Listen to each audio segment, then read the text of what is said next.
بسم اللہ الرحمن الرحیم۔ السلام علیکم ورحمۃ اللہ وبرکاتہ۔ معزز سامعین کرام، آج جو ہم آپ کے سامنے حاضر ہوئے ہیں، یہ مشکلات کو دور کرنے کا عمل لے کر حاضر ہوئے ہیں۔ تکلیفیں آپ پر آ گئیں، مصیبتیں آپ پر آ گئیں، مشکلات آپ پر آ گئیں، آپ ان سے نکلنا چاہتے ہیں، تو اس کے لیے ایک خاص عمل لے کر آپ کی خدمت میں حاضر ہوئے ہیں۔ یہ عمل اللہ رب العزت کے قرآن پاک کا عمل ہے، قرآن پاک میں سے ایک سورت کا عمل ہے۔ یہ عمل اللہ کے پیارے ناموں کا عمل ہے، یہ عمل ایک آیت کا عمل ہے۔ آپ اس آیت کے ذریعے سے، اللہ کے اس نام کے ذریعے سے، قرآن پاک کی اس سورت کے ذریعے سے اپنی مشکلات کو اپنے رب سے حل کروا سکتے ہیں، اپنی تکلیفوں کو اپنے رب سے حل کروا سکتے ہیں۔ جی ہاں، آپ کی ساری تکلیفیں دور ہو جائیں گی، ساری مصیبتیں ختم ہو جائیں گی، ساری ٹینشنیں ختم ہو جائیں گی، صرف اس ایک عمل کی وجہ سے۔ اللہ سبحانہ و تعالیٰ کے جتنے بھی انبیاء آئے، انہوں نے لوگوں کا تعلق دنیا سے کاٹ کے اللہ کے ساتھ لگانے کی کوشش کی۔ 1,24,000 کم و بیش انبیاء نے، سب نے لوگوں کی مشکلات میں کمی کرنے کی کوششیں کی، لوگوں کی تکالیفوں کو دور کرنے کی کوشش کی۔ آخر میں نبی آخر الزمان جناب محمد مصطفیٰ احمد مجتبیٰ رسول عربی صلی اللہ علیہ وآلہ وسلم آئے، اور میرے آقا نے فرمایا، عملاً کر کے بھی دکھایا اور فرمایا بھی، یسروا ولا تعسروا، آسانیاں پیدا کرو، مشکلات نہ پیدا کرو۔ بخاری شریف کی روایت کا ایک حصہ ہے۔ بشروا ولا تنفروا، محبتیں لاؤ، محبتیں بانٹو، نفرتیں مت پھیلاؤ۔ آج لوگ نفرتیں پھیلاتے ہیں، محبتیں نہیں بانٹتے۔ آج لوگ انسانیت سے دور جاتے جا رہے ہیں، اللہ کے در کو چھوڑ کر دوسروں کے در پہ جا رہے ہیں۔ کچھ نہیں ملنے والا سوائے اللہ کے در کے۔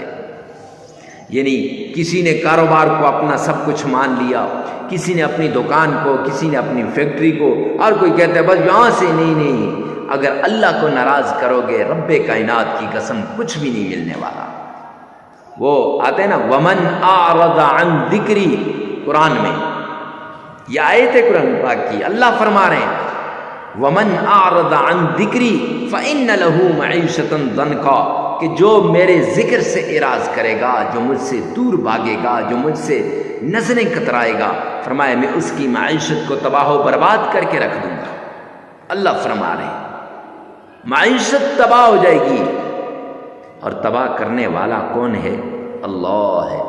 آج آپ دیکھیں نا، ہم نماز نہیں پڑھتے، اور پھر ہم کہتے ہیں ہمارے حالات ٹھیک نہیں ہو رہے، ہمارے حالات ٹھیک ہو جائیں، ہماری ساری مشکلات دور ہو جائیں، تکلیفیں ختم ہو جائیں، ٹینشنیں دور ہو جائیں۔ ارے میرے پیارے بھائی، آپ کی ٹینشنیں کیسے دور ہوں گی؟ آپ کی مشکلات کیسے ختم ہوں گی؟ آپ کی تکلیفیں کیسے دور ہوں گی کہ آپ نے اپنے رب کو ناراض کر دیا، پالنے والے کو ناراض کر دیا۔ اس لیے یہ اصول ہے انبیاء، حضرات انبیاء کرام کا بھی، صحابہ کرام کا بھی، بزرگان دین کا بھی، کہ وہ 5 وقت کی نماز پڑھتے تھے، فرض بھی ہے، اور وہ ان نمازوں کو کبھی نہیں چھوڑتے تھے۔ اب اپنے گریبان میں جھانکیں کہ ہمارے یہ جو کاروبار میں کمی کا ذریعہ کون ہے؟ کیا ہے؟ اللہ نے تو اعلان کیا ہے کہ ومن اعرض عن ذکری فإن له معیشۃ ضنکا، کہ میں اس کی معیشت کو کیا کر دوں گا؟ تباہ و برباد کر دوں گا۔ اور اس کے ساتھ اگر کسی کے پاس مال و دولت آیا، پیسے آئے، کاروبار اچھا ہوا، گاڑی اچھی مل گئی، گھر اچھا مل گیا، بنگلہ اچھا مل گیا، یا پھر کوئی جاب مل گئی، یا پھر اللہ نے اولاد سے نواز دیا، یا پھر کوئی بھی ایسی چیز جو آپ کو مل گئی، تو اب اس پہ آپ کیا کرتے ہیں؟ تکبر کر رہے ہیں۔ اور اللہ نے فرمایا، اللہ کے پیارے حبیب فرما رہے ہیں، حدیث قدسی ہے کہ الکبر ردائی، تکبر میری چادر ہے، ومن نزع عن ردائی جو کھینچے گا میری چادر کو اعلنتہ بالحرب، میں اس کے ساتھ اعلان جنگ کرتا ہوں۔ اب اللہ اس کے ساتھ کیا کر رہے ہیں؟ اعلان جنگ کر رہے ہیں۔ اللہ کا اعلان جنگ ہو رہا ہے تکبر کرنے والے کے ساتھ۔ یہاں یہ تکبر کر رہا ہے بندہ، یہاں یہ نمازیں چھوڑ رہا ہے، نماز چھوڑنے والے کے ساتھ بھی اعلان جنگ، تکبر کرنے والے کے ساتھ بھی اعلان جنگ۔ اب یہ دونوں موذی مرض ہم میں پائے جاتے ہیں، اور ہم کہتے ہیں ہمارا کاروبار ٹھیک نہیں ہو رہا، ہم کہتے ہیں ہمارے جو دکان نہیں چل رہی، میرا کاروبار ٹھیک نہیں ہے، میرے حالات ٹھیک نہیں ہیں، میں تو ایسے ہو گیا ہوں، قاری صاحب تباہ ہو گیا، مفتی صاحب میں نے تو سب کچھ لٹا دیا ہے۔ نہیں نہیں میرے بھائی۔ اور تیسری بات کہ حرام کی کمائی سے بچیں، حلال کی کمائی، حلال کی کمائی کو اپنائیں، حرام کی کمائی سے بچیں۔ جب انسان حرام کی کمائی کھاتا ہے نہ اس کی نماز قبول، نہ اس کا روزہ قبول، نہ اس کا اور کچھ قبول، کچھ بھی قبول نہیں ہے، سب کچھ داؤ پہ لگ گیا۔ کیوں؟ حرام کی کمائی کی وجہ سے۔ کیوں؟ اللہ کی نافرمانی کی وجہ سے۔ کیوں؟ اللہ کے دین سے دوری کی وجہ سے۔ تو اگر آپ چاہتے ہیں کہ آپ کی تکلیفیں دور ہوں، آپ کی مصیبتیں ختم ہوں، تو وہ طریقہ اپناؤ، وہ رستہ اختیار کرو جو حضرات صحابہ کرام نے اختیار کیا، وہ رستہ اختیار کرو جو حضرات انبیاء کرام نے اختیار کیا۔ معزز سامعین کرام، تب جا کے ان وظائف کا آپ کو فائدہ ملے گا، ان قرآنی صورتوں کو جو ہے پڑھنے کا فائدہ ملے گا، آیات کی تلاوت کرنے کا فائدہ ملے گا، اللہ کے ناموں کا ورد کرنے کا فائدہ ملے گا۔ اکثر لوگ آتے ہیں میرے پاس، کہتے ہیں حضرت وظائف اثر نہیں کرتے، فلاں مفتی صاحب نے وظیفہ بتایا لیکن اثر نہیں کیا۔ اور میرے بھائی، مفتی صاحب کا کوئی قصور نہیں ہے، فلاں پیر صاحب نے بتایا، پیر صاحب کا کوئی قصور نہیں ہے، قصور میرا ہے، ہمارا ہے، ادھر نہیں دیکھتے۔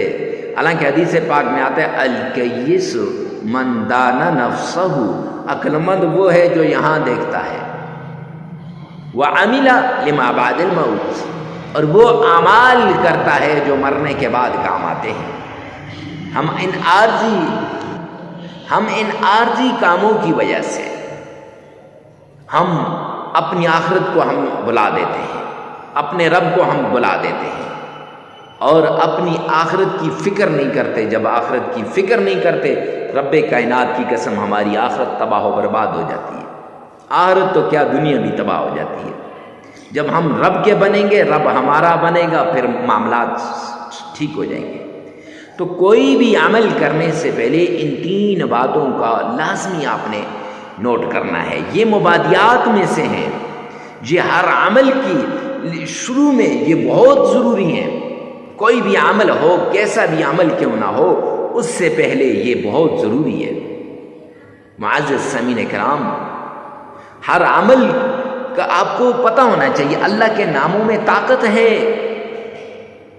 99 نام ہے میرے رب کے، ایک ایک نام کی فضیلت بیان کرنا شروع کر دوں بہت لمبا ٹائم ہو جائے گا۔ ہر نام کی اپنی طاقت ہے، ہر نام اپنی جگہ پہ بڑا پاورفل ہے۔ اور قرآن پاک کی یہ جو صورت ہے آپ نے تھمبنیل پر دیکھی ہے، اس صورت میں بڑی طاقت ہے۔ ٹائٹل میں دیکھ لی ہوگی، ڈسکرپشن میں آپ دیکھ رہے ہیں نام لکھا ہوگا، بڑی طاقت ہے۔ شرط یہ ہے کہ یہاں یہ مانے، اگر یہ مانے گا تو اس میں طاقت ملے گی، اگر یہ نہیں مانے گا تو رب کائنات کی قسم قرآن وہی ہے لیکن قرآن پاک سے ہمیں فائدہ نہیں ملے گا۔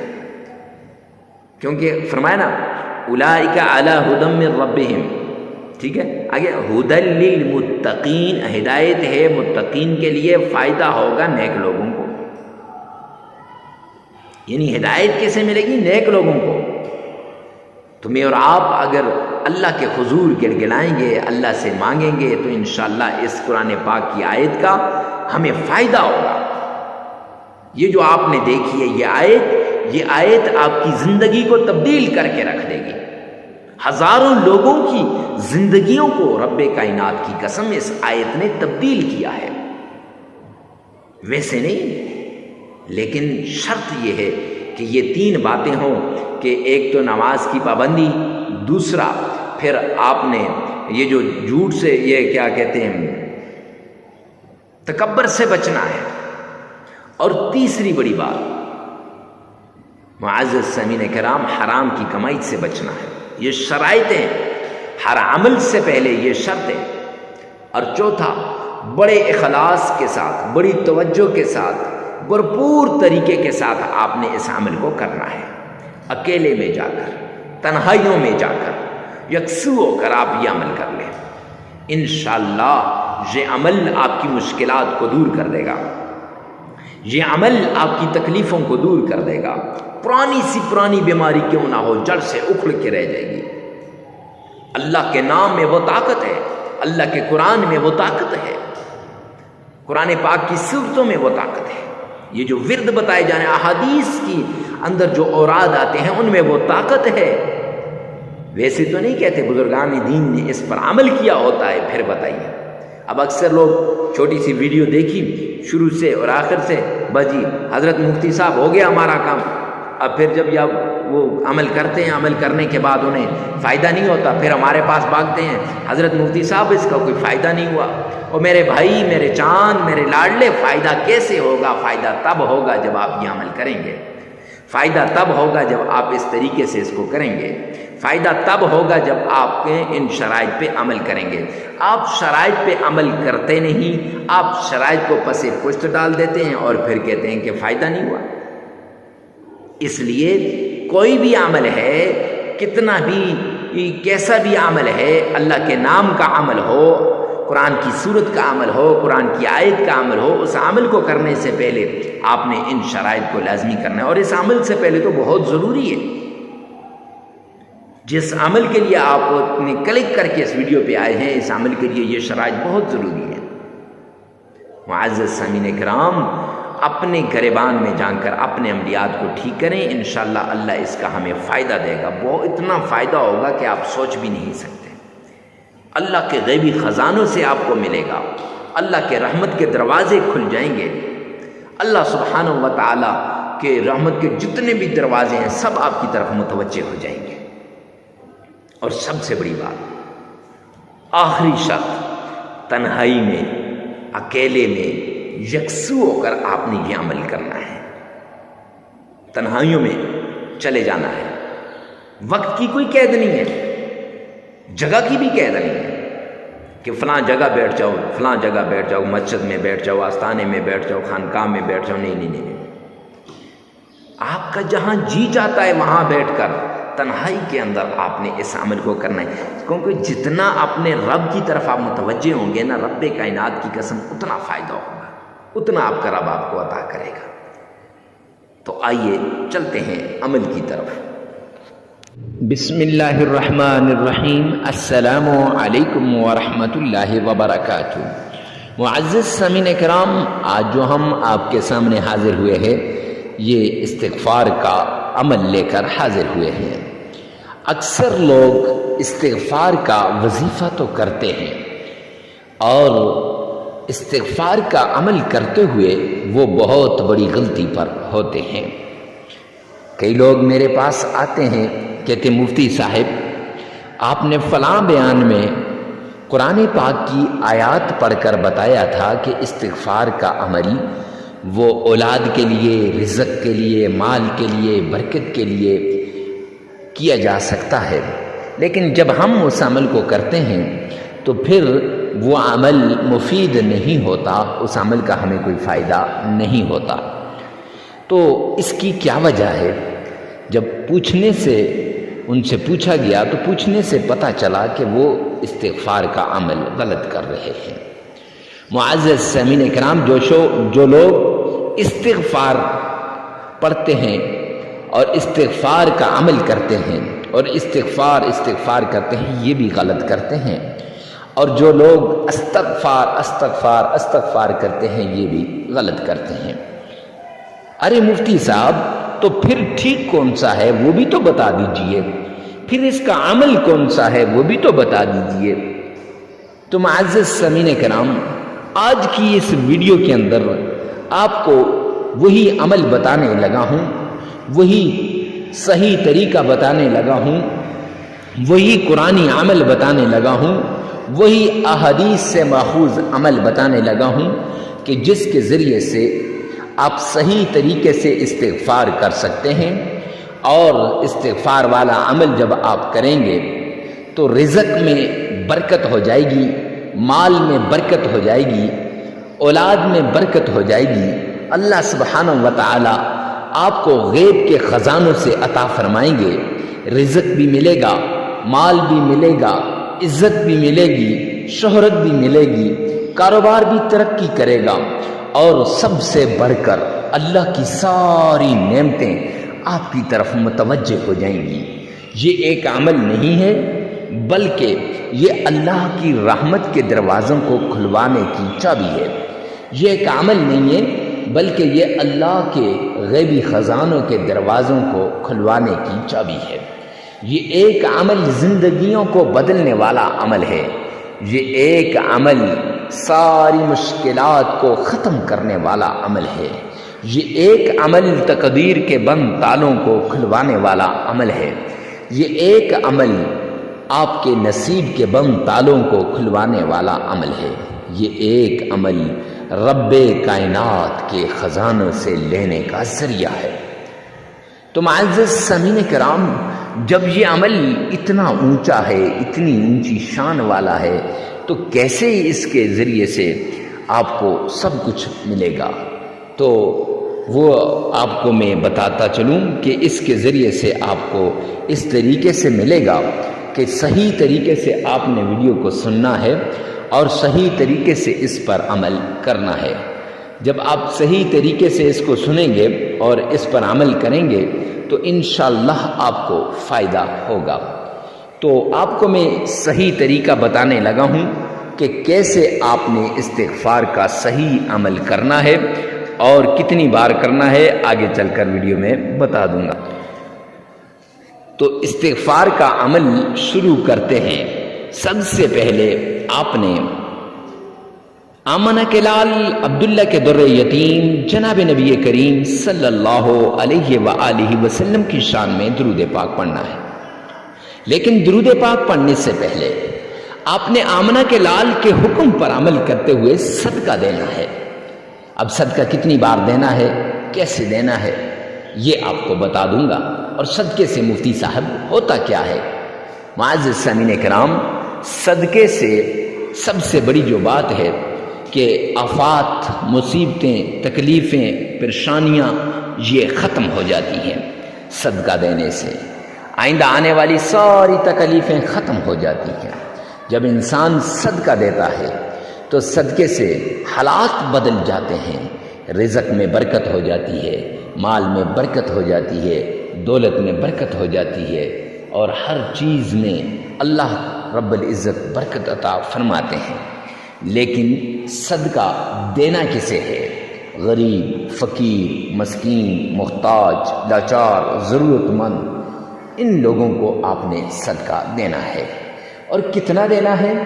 حسب استطاعت، حسب توفیق صدقہ دینا ہے۔ جب آپ صدقہ دیں گے تو معزز سامعین کرام، صدقہ دیتے وقت اس بات کا خیال رکھیں کہ ضرورت مند لوگوں کو دیں۔ اس کے دو فائدے ہیں۔